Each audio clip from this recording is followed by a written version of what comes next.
Hello mga kapatid, going back to business to problem number 4. Okay, 25 milliliter of, oh my gosh, can you see, okay, the whiteboard? Very cute whiteboard. 25 milliliters of methanol, 0.0792 grams per cc is mixed with 250 milliliter of water, which have a density of 1 gram per cubic centimeter. What is the volume percent of methanol and what is the mass percentage of H2O, and compute for other expression of concentrations. Oh my gosh. Okay, so mag-solve na tayo. Okay, hindi pa go. Hindi pa. Magpapuli ka ng pera. Okay, solution. Okay, mga kapatid. We have volume of methanol. I will say M stands for methanol. 25 milliliter with corresponding density equal to 0.0792 grams per cc, like that. And then this is also known as, shall we say, density M, because methanol, right? Like that. Okay, now if we have cc, cubic centimeter, and we have also milliliter, what comes in our mind first? There's no compatibility of the unit of the measurement. So either we need to convert the cubic centimeter to milliliters or milliliters to cubic centimeter. But in this case, we need to remember the theory of our conversion factor for this. That is gonna be that 1 milliliter is just equal to 1 cubic centimeter. That's why the density of water is always equal to 1 gram per ml, equal also to 1 gram per cc or 1 gram cubic centimeter. Okay, when we say 1 milliliter is equal to 1 gram per cc, it's also tantamount or equal to by saying 1,000 cubic centimeter or 1,000 cc is also equal to 1,000 milliliters. You get the point? So we don't have to worry for this kind of problem. So we will need to adjust the cc. We will make this into gram per ml, because as I said, 1 cc is just equal to 1 ml. So it will now become 0.0792 gram per ml, so that it can be compatible to the volume given in the problem, which is 25 milliliters. Okay, any questions so far? Nothing. Okay, it's gonna be like that. Now, it's mixed with 250 milliliter of water at a density of 1 gram per cc. But actually, you don't have to put the 1 gram per cc here because it's understood to be a standard density of water. If there's no temperature and pressure given, automatically without question, we need to use the density at standard condition at 4 degrees Celsius as our reference temperature. But in here, we have a volume of water. Let's say I have to say VH as our subscript is H because of water, small letter H, is equals to 250 milliliters. So its density is equal to 1 gram per ml, right? Okay, what is the volume percent of methanol? Our required. First, percentage by volume. Okay, that's first of methanol. What is the formula of methanol? So it is CH3OH. So CH3OH. Okay, and then what is the mass percent of water? We need to say percentage by mass. It's gonna be percentage of H2O, and that is by mass, meaning M. Right? Mass. See? Not volume. So that is for water. Now, letter C, compute also other expression concentration. So what it means? Meaning to say, you need to compute for molarity, normality, molality, ppm, parts per million, parts per billion. Okay? Like that. Because other expression of concentrations. Okay, let's go first for letter A, percentage by volume of methanol. Okay, like that. So in here, you need not to focus on the chemical reaction. Okay, you just need to focus on the mixture. solute solvent is equal to the solution, something like that. Okay? So we have percentage volume of methanol and is equals to the volume of methanol over the volume of solution times 100. This is actually standard formula. Okay? Now, if you are fan of loving doing the conversion dimensional analysis of solving it, you can also do it as an alternative if you forgot the exact and appropriate formulas and equations to be used. Okay, so better you have the other option. But for now, we need to use the standard formula. Okay, our volume of methanol is equal to 25 milliliters. Okay, and then volume of solution, we need to add the two. So total volume of methanol, 25 plus 250 sa water. So it's gonna be by estimation, 200, ako nakakaloka, 275 ml. This is the volume of your solution, or V total. Okay, so volume solution or V total is 275 ml. Now cancel both ml in the numerator and in the numerator, the same unit of measure, and then multiply this to 100. Okay, and this will be your percentage by volume. Calculator, please. Okay. So 25 divided by 275 is equals to times 100 is equals to, we have 9.09% of your volume percent of your methanol, or percentage by volume of methanol. Okay? Like that. Okay, 100. Okay, 9.09 mga palangga. 9.09% of methanol, volumetric or volume percent or percentage by volume. Okay, methanol, CH3OH, percentage by volume. This one. Now, by common sense, since we have 100%, if the question will say also what is the volume of water, then you have to subtract only 100 minus 9.09. It's not asked in the question, but by common sense, if the problem will ask what is the volume of water, then you have to use 100 minus 9.09, something like that. Okay? Percent, because this is percent. Okay? Get the point? So 100% is the total. Okay, so 100 minus 9.09 mga kapatid is 90.91. Okay. 90.91% by volume of water. In letter A, it's very clear that this is really a diluted solution because the solvent water is higher than the solute methanol, which is only 9.09%.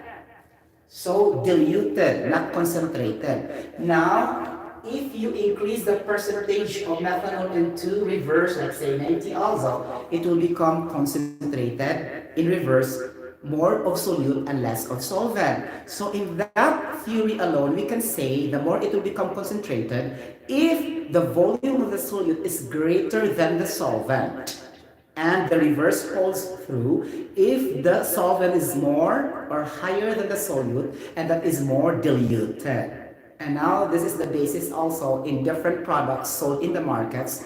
It could be diluted or concentrated so that the consumers will be attracted to buy it or whatever according to their requirements, something like that. You get the point?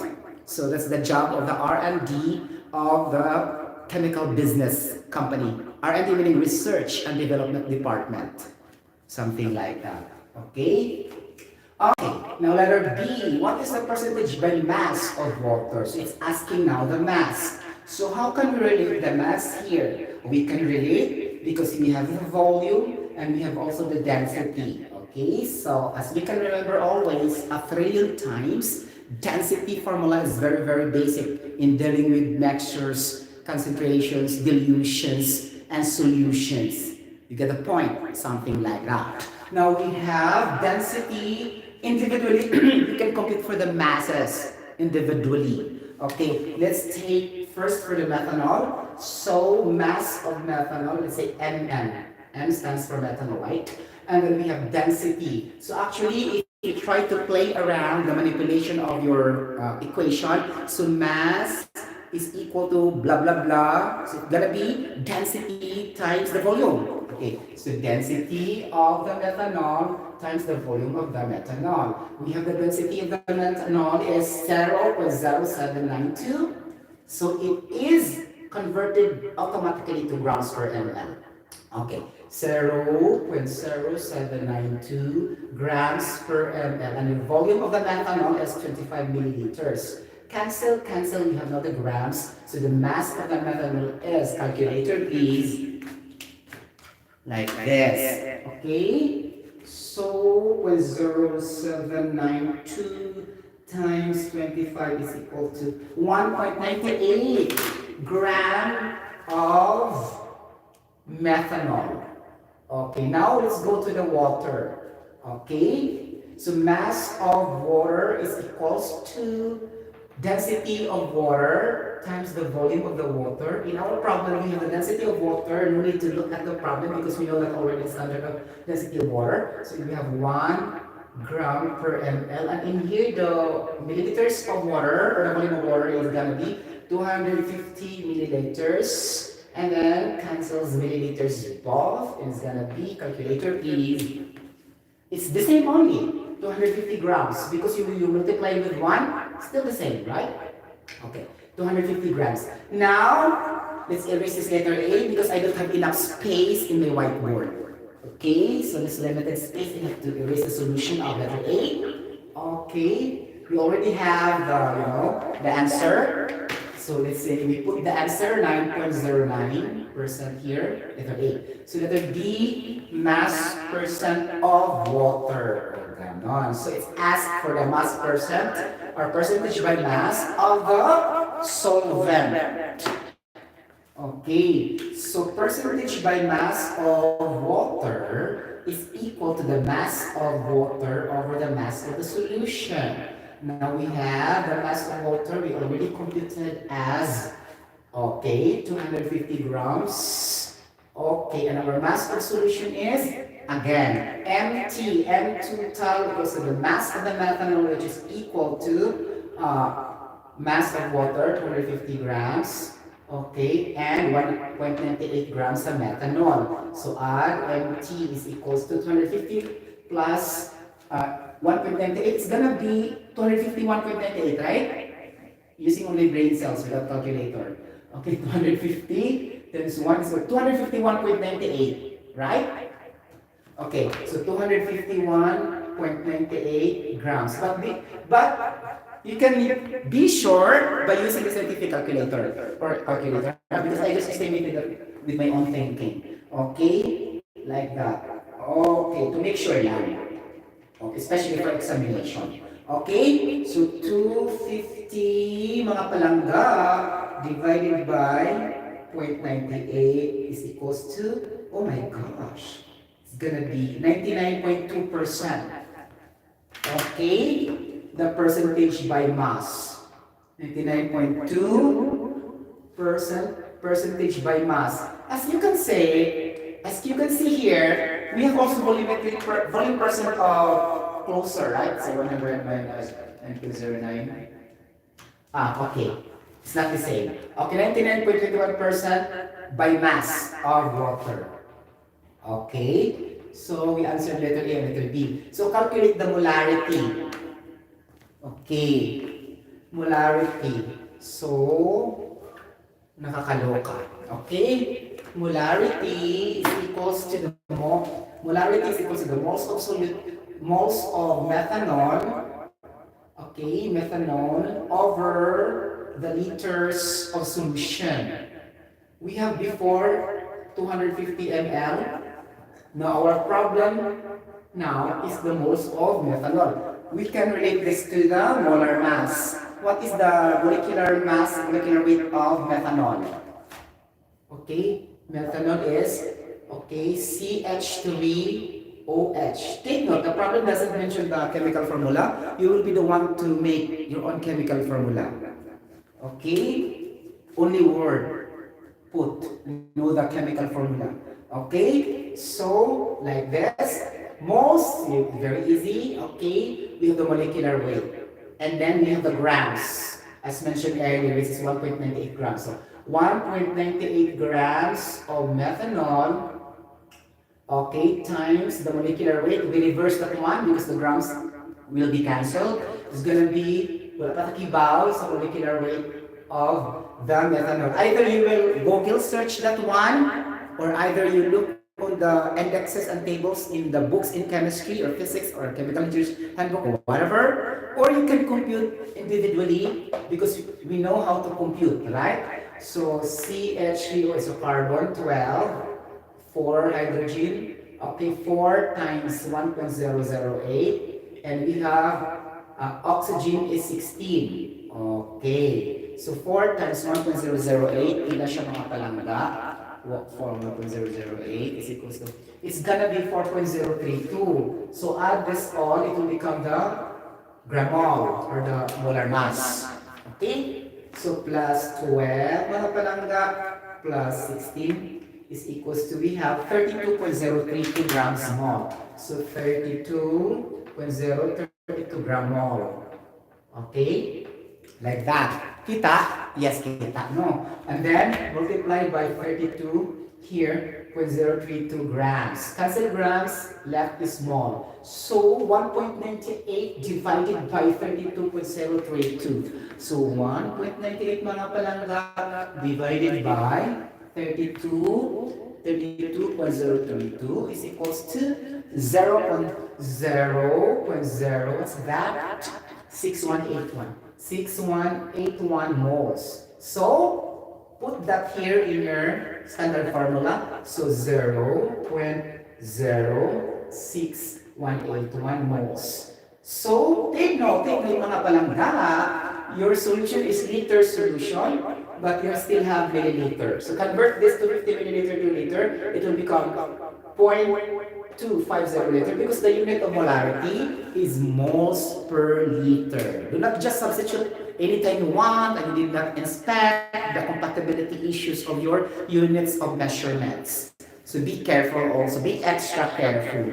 Especially you think that the problem is very easy to manipulate, is very easy to solve, and then that is not complex to consider. And then take note with the conversions. Maybe sometimes the problem will trick you out because you're very fast to solve that, and then you forgot the compatibility of the units of the measurements, in which is really the most mistakes of a lot of examiners, okay, including me. Okay, now we have the molarity divided by 0.250. Okay, it's gonna be 0.2473. 0.2473 is our molarity.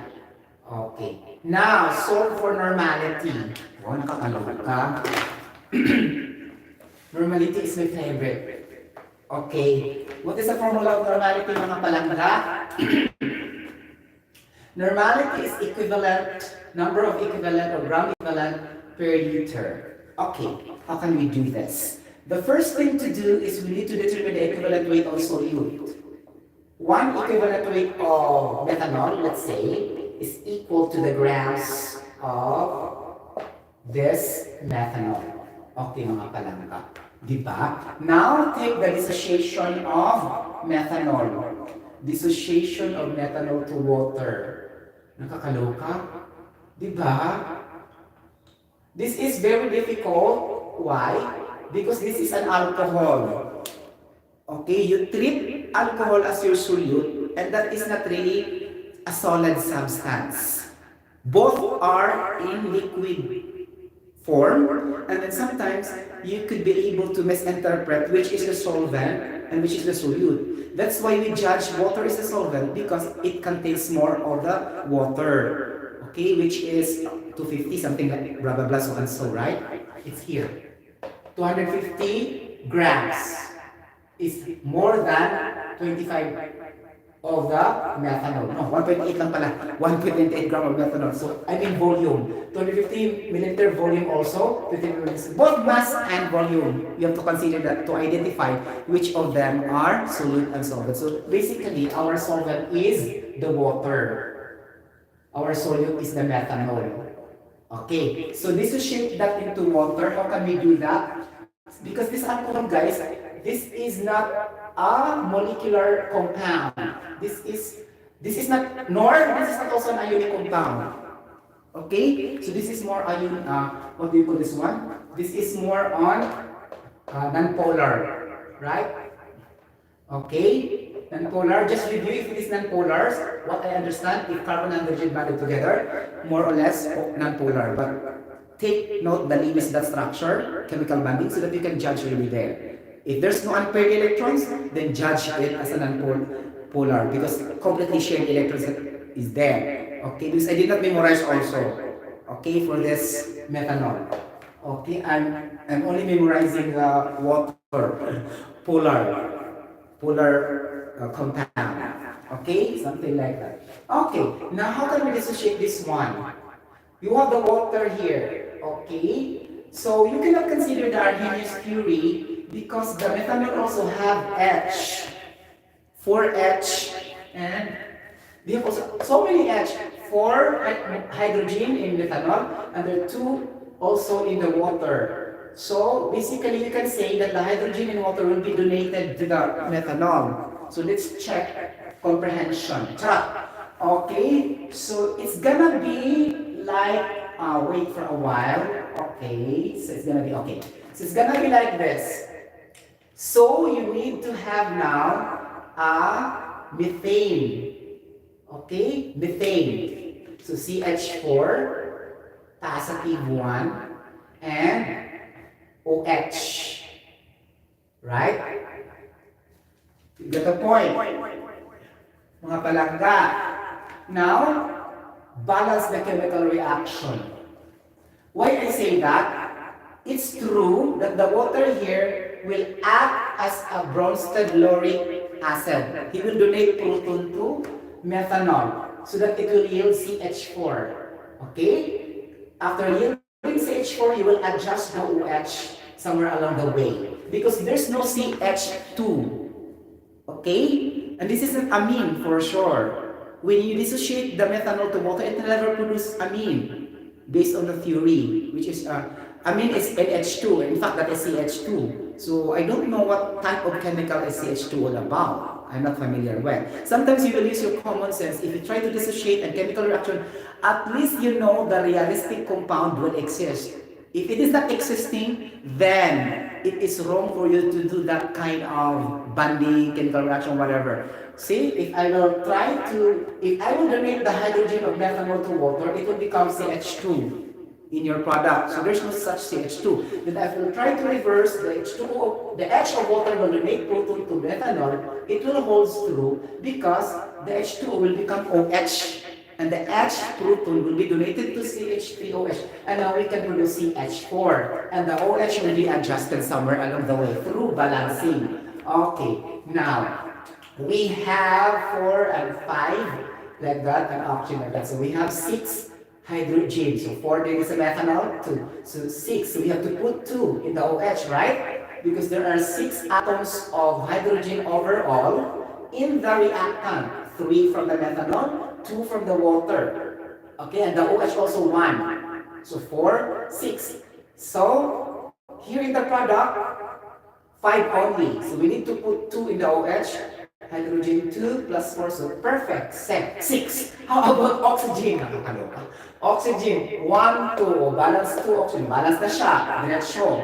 Okay. Now, we can say that 1 mole of positive OH, negative OH na talaga siya because this is OH. Okay? Like that. So 1 mole of OH negative, ganon siya. And then in your dissociation reaction, you have 2 moles of OH. So put that in the denominator. Okay, 2 moles of OH. Like that. Okay. How many methanol in your reaction?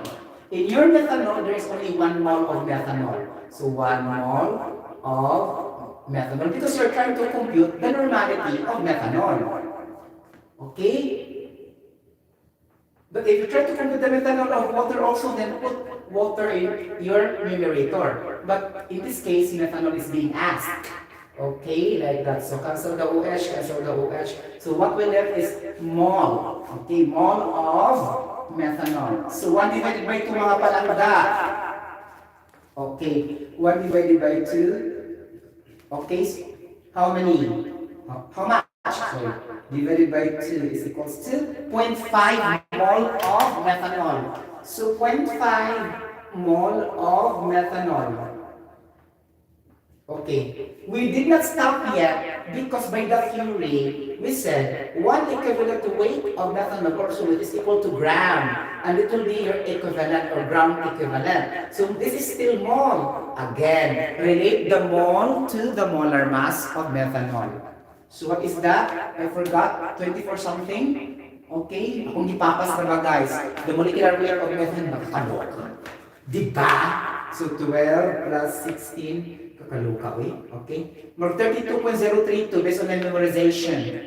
But take note, okay? So 3 times 1.008, okay? Plus, ano siya? 16 plus 12 is equals to 31.024 ba? So 16 plus 12, di ba? Okay? 28. And then 1.008 times methanol na siya 3. 4 siya, sorry. 4 siya. So, it's gonna be plus 28. See, sakto siya kung memorization. 32.032. Okay? Okay. 32.032, put the 32.032 at the top. So that we can cancel the mole. 32.032 gram per mole. Cancel the mole and we have the gram. So 0.5 times 0.5. This is now our grams equivalent. 16.016 gram equivalent. And then substitute this to the normality. And then bingo, you can solve for the answer. 16.016 divided by the liter of solution. We're already now here. 275. Okay, now this 275 is still milliliter. Again, the same with molarity. Convert that to liters. It's gonna be 0.275. Okay, tama ba siya? Okay, mga palangga sa 0.275 liters. Okay? Oh, really? Yes. Molarity. So, it's gonna be like that. So 16.016. Wait, I remember something. Okay? It's gonna be 58.24, so 16.016, diba? Divided by 275. But take note guys, you obtain an answer which is very big. What you will do for this? Suspected. Suspected talaga. Okay, ganon. 58.24 mga palangga. Okay. Again, 16.016. It looks like bigger than review, right? So 58.24 molarity, normality. It looks like very high. So something went wrong. It's gonna be like in your analysis, Because normality usually doesn't reach to this kind of value. So N is equals to 58.24 equivalent per liter. Okay?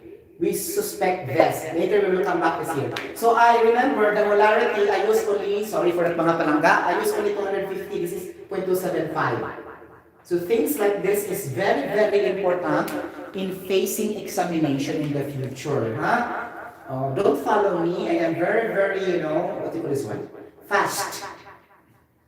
And careless. Okay? This is only for the purpose of discussion, right? A guide for you guys. But it is dependent on your attack. But actually, it's very closer also. 0.22 for 8 molarity. And then very near to 2.2473 molarity. But it's not an excuse because we are using not the correct volume of solution. I beg your apology. My gosh. So I will change my answer to the molarity to 0.2248. Okay. This is our molarity. 0.2248 molarity. Okay. Molarity, 0.2248 molarity or moles per liter. Now, for the normality, it's very suspicious or confusing. There's no such value. Okay, since we know that we have, one equivalent weight of solute, is equal to we get 16.016 grams, right? Now take note mga kapatid, in our problem, it's gonna be like this, I remember. Okay, we have also 1.98 grams of methanol. So it's gonna be a known equivalent weight is equals to 1.98 grams. Again mga kapatid, ratio and proportion algebra. Because our data has 1.98 grams of methanol and we need to incorporate that in our problem. This is also correct sana, but there's a gram in our data. And we have to do ratio and proportion. This is the tricky part in normality. Always remember this.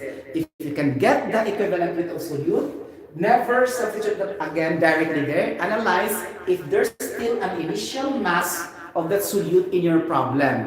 But in here, there's an initial because we have density chuba-chuchu, like that. Though it is not being mentioned directly, but indirectly, we can compute for the mass of methanol in terms of the density. So that's it. You have to use that in your ratio and proportion thing.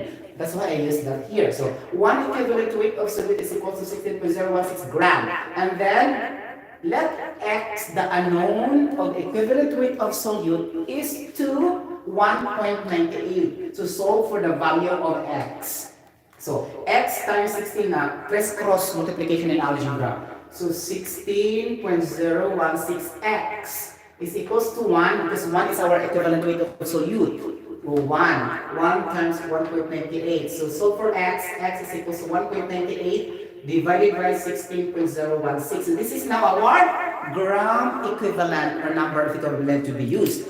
Not directly the 16.016, okay? So that is the tricky part, okay? For normality, be careful, okay? 1.98 divided by 16.016 is equals to, our gram equivalent mga palangga, or number of the equivalent is 0.1236. So 0.1236 grams. This is, you substitute this here in the top. Okay, so 0.1236 grams. Okay, like that. So, divided by this one, 2.275 mga palangga. Okay, 0.1236 divided by 0.275 mga palangga. Oh, this is now realistic. 0.4494 equivalents per liter. It's gonna be correct. It's something, point something lang talaga siya. If mga molarity and expression. Because if I multiply the with 100, it will never exceed to 100%. That's common sense. Okay? So 0.44, nakakaloka, 94, normality or equivalence per liter. Take note, point something. Right? So ganina, 58.24, so suspicious na talaga siya. And you have to repeat your solution like that. But the only problem also, the choices sometimes they will put the 58.24 there in somewhere along the way in your solution because they need to trick you out. Meaning, you substitute directly the equivalent weight solute without considering the initial grams of the solute in the problem. Get the point? Things like that. And obviously, it's gonna be like this in appearance also because if they put the gram very clear, so the student can really understand, or the examiners can really understand that there's still grams there. So their purpose is to regulate. That's why they will make it a little bit confusing or tricky, like that, so that they will be wrong to reduce the passing percentage. You get the point? So out of 400 who took the examination, at least half will pass, or 75 will pass, or else all will pass if the question is very easy to detect and very obvious and very direct to substitute only. So it requires really an analysis, in-depth analysis, especially if we're talking in the problem solving. For the theories, no problem. Theories, principles, and concepts. It's easy to manage. You get the point? Yung palangga. Ganon. At ito ginahapak ko sa problem solving. Okay? So 0.4494. Okay, now for we have now the normality, molality. What is the formula of molality? Molality is equal to the moles of solute, mga palangga, okay, over the kilogram of solvent. Okay, take note, kilogram of solvent is not gram. sa molality. So don't change to gram, always kilogram. Okay? So the moles of CHAOH, ato namin na na-complete ganina. Okay? But anyhow, we have the mass of methanol 1.98 gram. Again, compute it directly. Okay? So never use here the dissociation. You get the point? Never use the dissociation here, just like the normality. Normality is very special.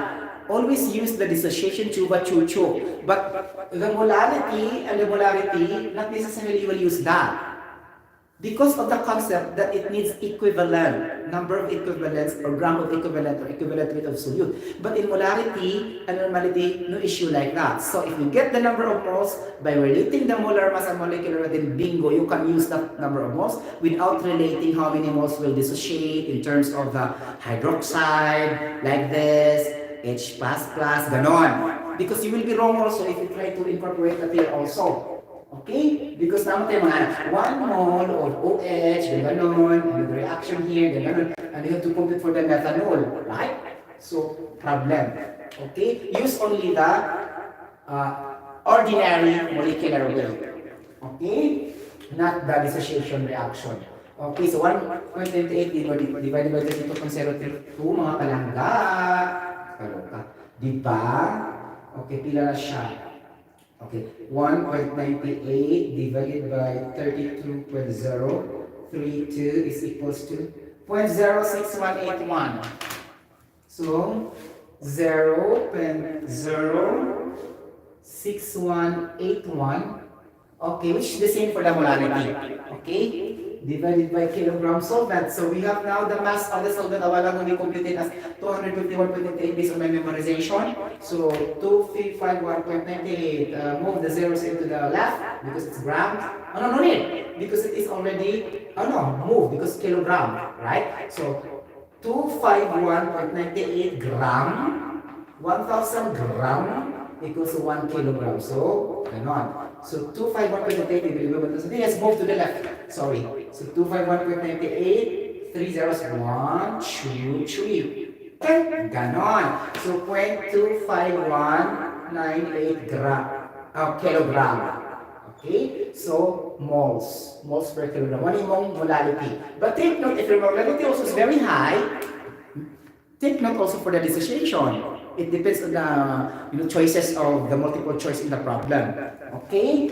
Like if there's no multiple choice, then problem show your solution. Because but it's okay because if it will be checked manually, they will give you points, right? But if it will check computerized, my gosh, it will be automatically wrong all, even though how hard you try to get the solution, and somewhere only in the end that you get the wrong answer. So it doesn't matter na siya. So it would be better, it will be checked manually, right? In my case, okay? Because our efforts will be wasted. Okay? 0.618 divided by 0.25198. So our molality, yes, C, 0.2453 is also point something. So meaning to say, valent and logical. Okay. 0.2452 is our molality. So molality, small m is equal to palangga, 2453. Wow. So moles per kilogram. So dulo rin siya, di ba? So if more than that, so it's no longer valid. Okay? And we have to repeat our solution. Okay. Now going back to parts per million. How can we compute parts per million? Okay. Parts per million is just also a concentration, but it's also a density. We discussed that yesterday already. Okay. But nobody chatted me or giving me a message in my messenger. Who among you guys can explain why in this topic of the expression concentration that the density will be equal to the concentration? Actually, that have the same, different units. Okay? And I still don't know why. But it's okay as long as we know how to compute and we know how to calculate. Okay, so parts per million is equals to the gram of solute, which is the methanol, 1.98. Grams of solution, we have 251.98 based on my memorization a while ago. Okay, times 10 to the 6 mega. So parts per million. Million is also a mega. Count the zeros in the mega. There are 6 zeros. So that's why million. It will not become a million without purpose. Because mega is a million. 6 zeros. Okay? That's why parts per million. And if you put mega also in the term, it will become not good to hear. Parts per mega. So it looks like awkward. That's why they said parts per million. Okay? You get the point. So 1.98 divided by 251.98 mga palangga times, nakakaloka, exponent to the 60. Wow, bongacious. So we have 78,000. Nakakaloka. 78,000 huge. 577. Grabe naman ito. 606.66. Okay. So, too high.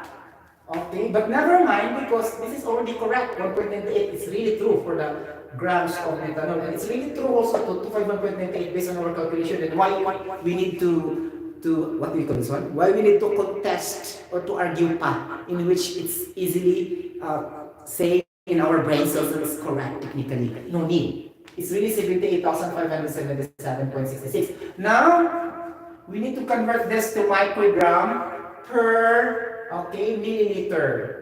Okay, microgram per milliliter. Ganon. And also milligram per liter. Ganon. Okay? You got the point. So it's just the same because we say parts per million is just equal to microgram per milliliter, milligrams per liter, and then the value is here. So it's just the same, right? You get the point. Diba? And then the parts per billion. Parts per billion is equals to 1.98. Again, the same story, grams of solid, grams of solution, 251.98. But here, times 10 to the giga. 10 to the 9. Giga. Be careful, it's not nano. Nano is exponential negative 9. Okay, giga is exponential positive 9. Okay, that's very clear, right? Okay. So 1.98 divided by 251.98 is equals to, oh my gosh, okay, 1.98. Let's review, guys, because I really doubt what is very high. Okay, so 1.98. So I suspect too much high. I cannot accept. Charot! 10 exponent to the 9 times 1.98. Really, guys? Divided by 251.98. Nakakaloka. Talagang mataas talaga siya, guys. Okay? 70. Okay. 1, 2, 3, 4, 5, 6, 7. 7.86 times 10 to the 7 parts per billion. I think it's also okay because we are referring to billion. And billion also is huge, right? So, it's gonna be okay. Okay. And then parts per million also, or else the million and the billion is nothing there. Okay? So, okay. 10 exponent to the 6 MS review. Okay, times 1.98 mga palangga divided by 2 by 1.98 is equals to really.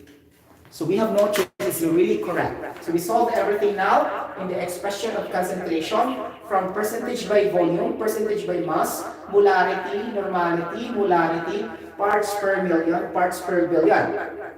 Now, what's balance in our topic of the expression of concentration? We have the balance of the fraction thing of the quantity. For example, mole fraction, pressure fraction, ganon. Diba? We are not yet solving that kind of problem, right? So, next problem will be dealing to the mole percent, a percentage by mole, percentage by molecule, percentage by atom, like that. Take note, okay? Percentage by fraction, by pressure.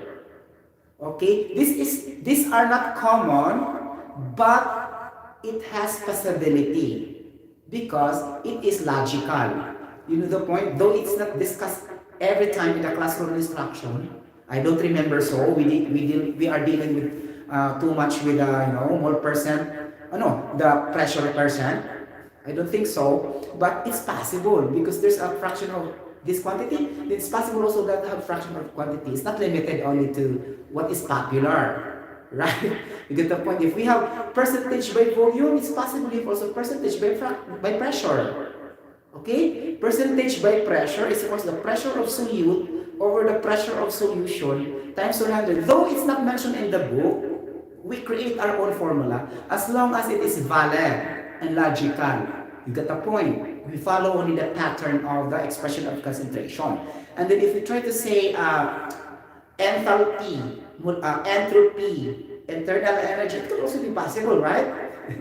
Percentage of enthalpy, or enthalpy of the solute over the enthalpy of the solution, entropy of the solute, enthalpy of the solution times 100. So it's also possible, though it's not quite familiar because it is not being used in sample problems, but things like this, expect the unexpected in the future examination.